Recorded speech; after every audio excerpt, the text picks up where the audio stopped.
ఇప్పుడు నాకు అనిపిస్తుంది ఒక్కోసారి నేను జెమినీలో పనిచేసే టైంలో కనీసం ఒక 6-7 వచ్చారు ఛానల్స్ పెట్టారు.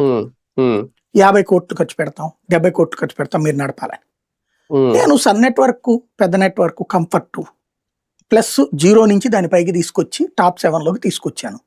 ఇంకెందుకులే ఈ అందులో ఇక్కడ స్వేచ్ఛ ఉంటుంది, అక్కడ మళ్ళీ స్ట్రగుల్ ఎందుకులే అని వదిలేసుకున్నాం. ఇవాళ చూస్తే ఇవాళ అది కనుక కంటిన్యూ అయ్యి ఉంటే కనుక బాగుండేదేమో అనిపిస్తుంది ఒక్కోసారి, మనం చేసుకుని ఉంటే బాగుండేదేమో అని. అలాంటి సిచ్యుయేషన్ చూసినప్పుడు ఇప్పుడు ఈయనకి ఆ టైం వచ్చినప్పుడు వాడుకోవాలి మనం.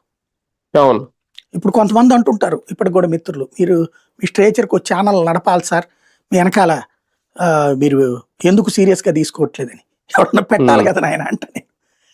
ఇప్పుడు నేనేమంటా అంటే, నా దగ్గరకు వచ్చిన వాళ్ళకి ఇదివరకు 50 కోట్లు పెడతానన్న వాళ్ళకు నేను ఒక క్లియర్ పిక్చర్ చెప్పాను. 100 కోట్ల రూపాయలు ఛానల్కి పెట్టుకోవాలి నువ్వు.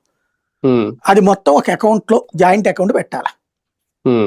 దాని మీద వచ్చే వడ్డీతో ఒక పక్కన నడుస్తుంది. 20 కోట్లు చాలు ఛానల్ పెట్టడానికి, 10 కోట్లు చాలు, 10-15 కోట్లు చాలు.